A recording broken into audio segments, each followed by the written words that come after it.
Hello everybody, my name is Seth from AFilmClan, and today I'm teaching you guys how to make this effect right here. If you guys watched the little trailer that I put up earlier, it shows you basically that I can create this really cool little shockwave effect all inside of Blender, and so I'm going to teach you how to do it. As you see, it's going through just some of the various different layers of it, and just kind of showing you the process that I went through to get to it. What originally sparked the idea is that I watched Andrew Kramer, the guy that you see in the footage right now. He made a tutorial on it and made this really cool effect, and I thought, well, hey, Blender can do that. And then I thought further and decided I might as well prove to people that I can. So I'm gonna go ahead and just show you guys my scene, just to show you guys what it looked like when it's all finished, and kind of run you down through the effects that I did. Let's go over real quick to the motion tracking, just to do stuff real quick.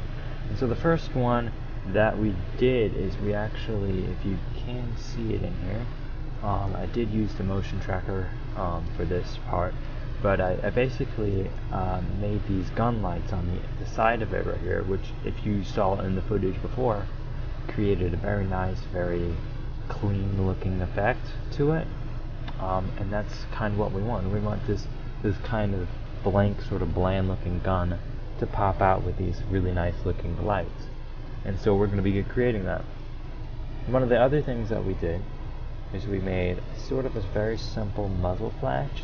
And you won't be able to notice it too much, but it's just something else to blend into the effects. And it starts about frame 42 and then kind of backs away. And I keyframe it in the compositor so that it'll show up. But he shoots twice, and so that goes twice. And that basically is just to give it effect. Like, it actually looks like something's coming out of the gun. And kind of blends it in with the background a little bit more. The next one that we do is just a very simple shockwave, and it's not anywhere near what we had in the other one, but we created some very nice compositing effects to it to give it a very clean looking effect, which also helps to blend it in with the background. And if you look through some of my that video before, you'll probably see a little bit of it. It kind of makes it so that the whole screen sort of lights up a bit. It's a very nice effect. The next thing that we did, which I probably will show you something a little bit different, is I created this, and basically what this allowed us to do is to make it look like those lights were coming out of it, out of the gun. Now, I did use that motion tracking, but it did not work very well in this, so I'm going to be showing you how to do it using a rotoscoping method, which I feel like it's only a couple of frames and it shouldn't be that hard. Blender still isn't as powerful as After Effects or Mocha or some of the other ones out there where you have to spend a little bit of money, and rightly so, because we don't have it didn't cost very much money, so we don't have as much money going into the thing, which is why donations are very good for it. The next effect that we did is we did some smoke effects, and let's go over here, and I'm going to show you what it looks like. I created a very simple looking smoke simulation, which allowed it to kind of puff up and kind of fill the edges of the screen. And then what I did is I took that same effect and I made it smaller, made it go a little bit faster, all within 1 second of footage, which gave it the ability to just boom, to go really, really fast. The next effect, after I implemented that into my scene, which is over here, let's see, shockwave. And if I go into render view real quick, you'll be able to see that it does in fact animate through it, and we use image textures for that. We also created a ray, a light ray, which is that effect that you saw. It kind of just zooms in, and I actually use the image texture from that that smoke just frozen, and then mapped it on here so that it kind of circulates around this effect, and that's what created that. So there's a lot of different effects. Right now we're just going to work on the gun lights and get you guys working with that, and then we'll move on to some of the other ones. But yeah, let's go ahead and open up that brand new scene and get started. So the first thing that we need to do before we even mess with this cube, although you guys can probably go ahead and delete it, we're not going to need it, we need to go ahead and set the resolution. And if we go ahead, and I'm going to show you the original footage, which you, by the way, can download from Video Copilot's website, you'll notice two things. Number one, you need to check out the frame width and height, and you also need to look at the frame rate, which is 23 frames a second. We're going to need to change this number and this number. So go ahead, and we're going to go ahead and put that in there, 864, which is the original size. It won't look right if you don't do that. And also change the frame rate to 23.98. We can indeed go ahead and set up our render settings, because we will be doing some render settings. I like to go to H.264 as the base thing, and keep it at that AVI, and do an MP3 as that. And the rest of the effects should be fine. It's a very high quality codec, which allows for some very nice render results. The next thing we need to do is go ahead and go to this drop down menu and go to motion tracking. Then let's add in that stock footage. I normally have it on the desktop, and it's called Sci-Fi Gun Focus. Let's go ahead and open that clip. The next thing that we should go ahead and do is go ahead and over here to the clip side. If you don't see that, press the T key and click Set Scene Frames. And this is going to make it so that our timeline is the correct size. So this right here. I'll go ahead and press Home to make that stretch across the entire thing. Then what we need to do is click Prefetch, and this will basically load the frame into the cache, allowing you to be able to scrub through it without any lag or anything. And so as you can go ahead and see, it's not seeming to want to render very much, but you can see that he goes and he shoots twice, and that's exactly what we want. So the first thing that we're going to do is going to create that gun effect, that gun light on the side of the gun. So let's go ahead and go to frame 42, and actually let's move it a couple of frames. We want it nice and clear, so go ahead and go to frame 40 in fact, and go ahead and click the mask thing, which is located right down here. Click New, and let's go ahead and rename that to something that we can recognize later on, like gun lights. And that will allow us to recognize it again later on. We don't need any of these items up here, so I'm going to actually go and move them upwards, I think. So let's go ahead and create some masks. So I'd like to go and add a very nice little square box around this point. Oops. And you can do that by pressing Control A. This is a very handy little feature. It just allows you to go ahead and just select over top of it and just kind of get it to where it looks okay. And then press A twice, and then press I to keyframe it. So now it's locked in that keyframe, so if you move it around somewhere else, it'll be fine. I'm going to go ahead and set up a couple of more little lights and where I want to, and I will be back with you guys. Oh, one more thing guys, I forgot to tell you. In order to add a new mask, you go over here and click New Mask. And so I'm going to create, I'm going to rename this as number 2, because it's going to be up here. So, if I go and just make sure to click this plus thing. If you don't see that, press the N key to go to your properties panel. Anyway, I will create a couple more effects, little outlines, and be back with you guys.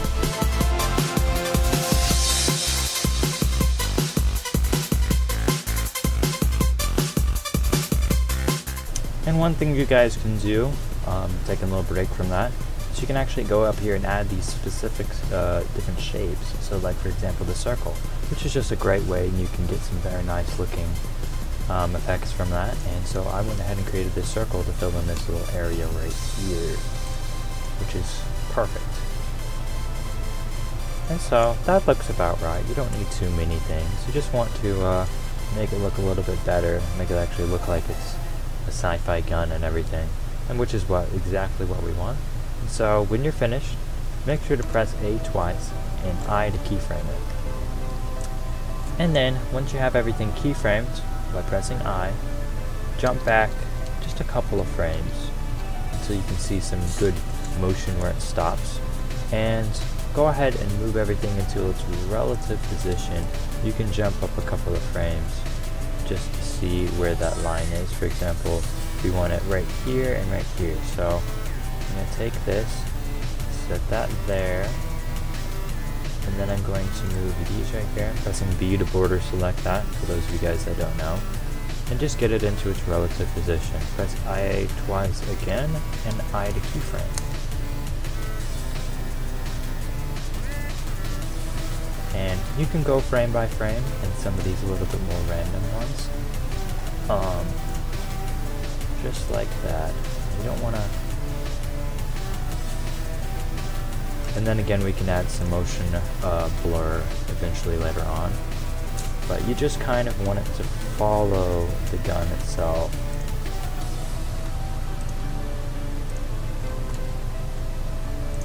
Just a little bit. And then press I. So it'll be kind of looking like this.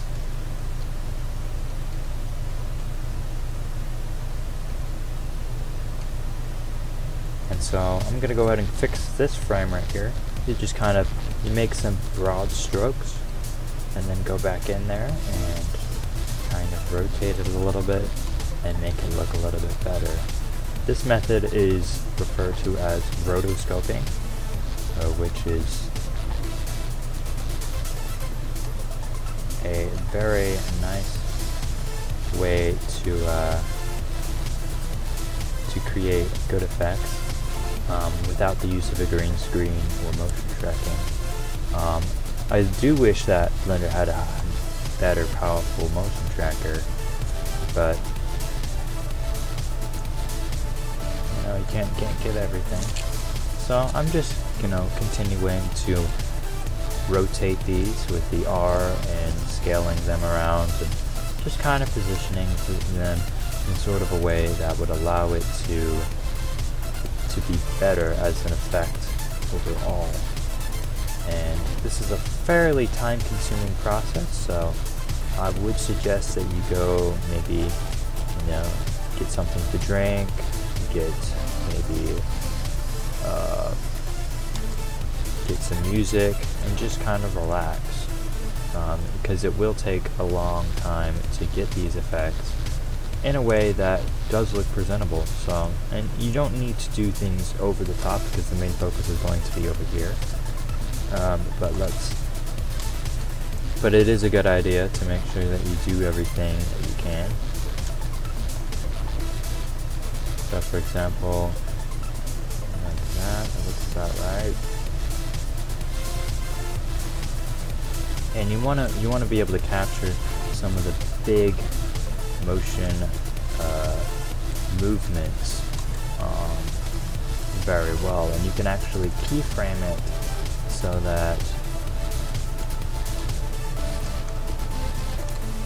that right here at the beginning of this motion it moves up, and I know it stops right there. You can actually go and skip some of those frames a little bit to allow it to be, you know, a little bit easier on your rotoscoping method. So for example, if you see right here, if goes back down pretty flawlessly, and now it's not perfect, but it does work. And the motion tracking should mean the motion blur should take care of it a little bit. So it moves back. So this one right here, you see, moves back and down. You won't be able to do that same thing on there. So let's go ahead and scale this down a little bit more. I want to move this back over. Oops. This right here. Let's go do the border select to get that to where I want it to. And move it down a little bit more. Now go ahead and skip through the rest of the motion tracking thing, do a little time lapse for you guys, and be back in just a little bit.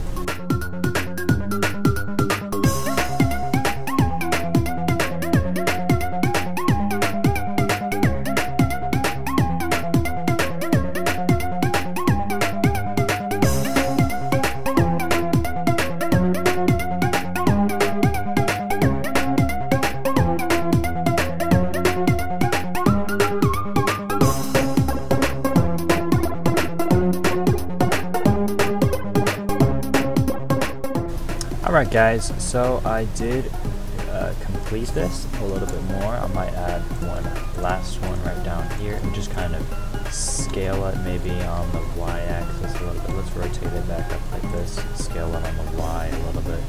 Just kind of create some very stretched looks to it, and then move these just a little bit, and then select everything and move it back over here.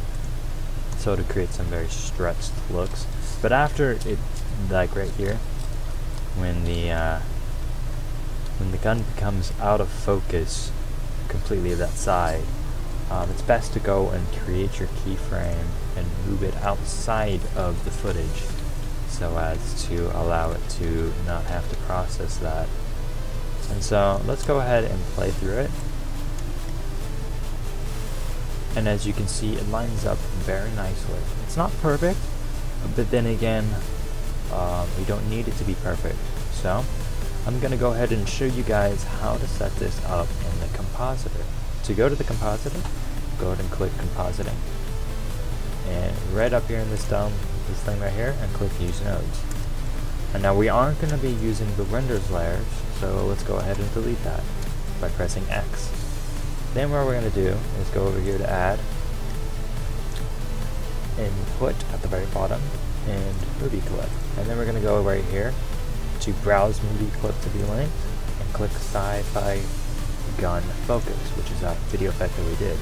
Let's go ahead and create and link this up to the compositor, or the composite node, by moving this yellow bit right over here.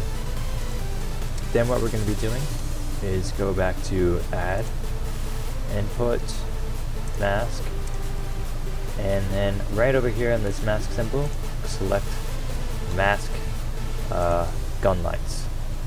We'll do some cool things over here and click anti-aliasing and motion blur.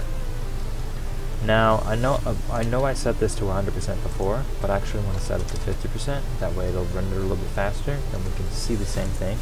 But the only problem is that when I click the render button right up here, everything is too focused in. And so in order to fix that, you have to go to add, distort, scale, click that right over top there, and click this little drop down box, and go to render size. And everything's fixed. So now, in order to create the lights that you would need, let's go ahead and set up a viewer node to it. You'll see that it has a black and white background to it, which is perfect. What we can do is we can add it right over top of it. So I'm going to delete that right there. And so what you want to do is click add, color, and mix. And just plop it right up on top of it. We're going to have to move this one to the bottom node, bottom input, and select screen. And what it'll do is it'll take the top value, which is this, and erase the black input of it and put it straight over top. So This is how it looks without it. Let's use backdrop. Scale it out a little bit. This is how it looks without it, and this is how it looks with it. So you can see our effect is indeed working. So, however, it looks kind of boring. It's just white lights. So, let's create something very interesting. Let's create some red lights to go over top of it, just to be funny. So we're going to go and click the color balance node, and let's do, for the color formulation, let's do red, and just do this, so create just a nice red look, and red for the gammas as well, which will give it this very nice looking effect. But all lights always have some sort of a glare, some sort of a shine to it. In order to create that, let's go click Add. Let's go down to Filter, and then Glare, and set that up. However, nothing's set, nothing's going on. So, in order to do it, make it shine, we're going to have to modify this threshold. So let's click it down until it begins to start showing something. I want to get some pretty big effects on there. And then I also want to set a rotation 30 degrees. And give it 6 streaks. I always make it at least 6. You can do 9 if you want to. And that'll work. And as you can already see, it's starting to look a little bit brighter, which is exactly what we want. Then what I'm going to do is I'm going to add another glare node in. Add it right over top of it. Instead of streaks, what we want is a fog glow. And let's modify the threshold of it until we can start to see something happen. We should begin to see some very slight little out. There we go. We're starting to get something. And let's make the size a little bit bigger.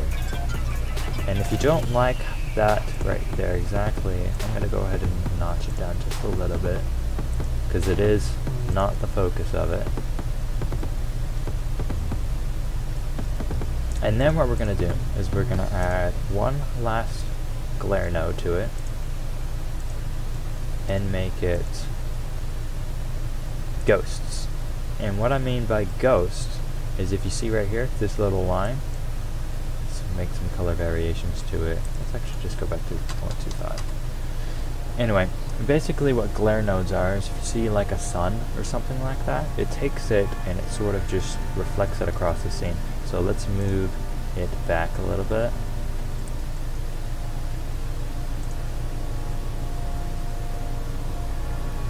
More forward. The thing basically is like when the light hits the camera lens, it creates a sort of effect, a certain effect. I want to see how it looks without the motion blur on it, because that might be very interesting as well.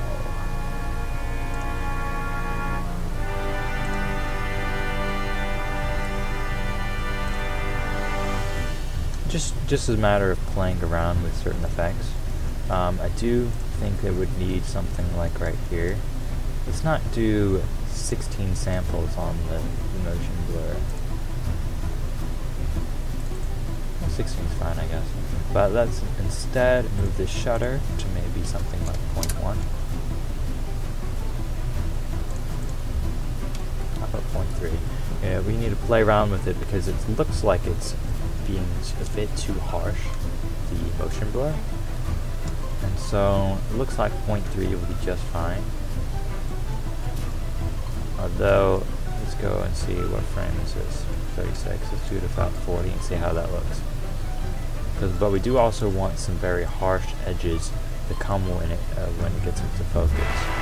So 0.3 looks about fine, and we are ready to start up this this right here. So this is the first effect out of many, and I just thought, hey, why not make a quick little video? And this is the very simple way to create a motion blur. And so what I'm going to do real quick, just for you guys, is to render it out and just show you it before I leave. So I'll be back with you when that is finished, and I'll go and render it in full quality for y'all. One thing, guys, to remember before rendering out your video, like I just did, is I went ahead and saved a file path, which is very simple. You can go and navigate to wherever you want to go. And let's actually modify that real quick. I also saved the Blender file as well, and I tend to like to save it in a specific location. So for example, this right here is my tutorials file for y'all, so I can keep track of where the tutorials are going and everything. And so that looks about right. And once you're all set up with all the parameters that you need, just go ahead and click animate, which is what I'm going to do. So I'll see you guys right after it's finished animating. Alright guys, it looks like it's all finished up, and so what I'm going to do is, this is the last frame right here. It looks very nice. I might actually go ahead and save it. Oops, my friend's chatting me. He wants to play a game. Anyway, I'm going to go ahead and save this image just because it'd be cool, and do final frame, and I might even use it for the tutorial thumbnail. But anyway, let's go ahead and navigate to where our video is. And I put mine in my videos, tutorials. And so the gun effect, it looks very nice actually. It lines up a whole lot better than the other one. And there's some noticeable edges to it, but I do feel like it is a much better result than that of my previous effect. And if you do find that these glare lines are a little bit too heavy, you can go in and adjust them by going over to this one right here. Go over to the one that's the ghost. It's already open. And simply just take this mix level down a notch or two, and it will automatically filter it out a little bit. Takes a little bit longer, of course, because it's in full quality, which is why I recommend you do 50% to start out with. But as you can see, guys, it is a very, very clean effect. It looks very nice and very sharp. Gives it a good thing. And you can also adjust the color if you want to too. Like maybe a blue color. You can select all of these and make them blue, and it will pop out very nicely. And if you want to do any other colors, it works out just as well. So I hope you guys enjoyed this video. I will be making some more effects. The next one will be focusing on the muzzle flash, the shockwave flash, and then the barrel lights. So I hope you guys have time to join me next week. And yeah, just tell me what you thought about it, and I'll see you guys next time.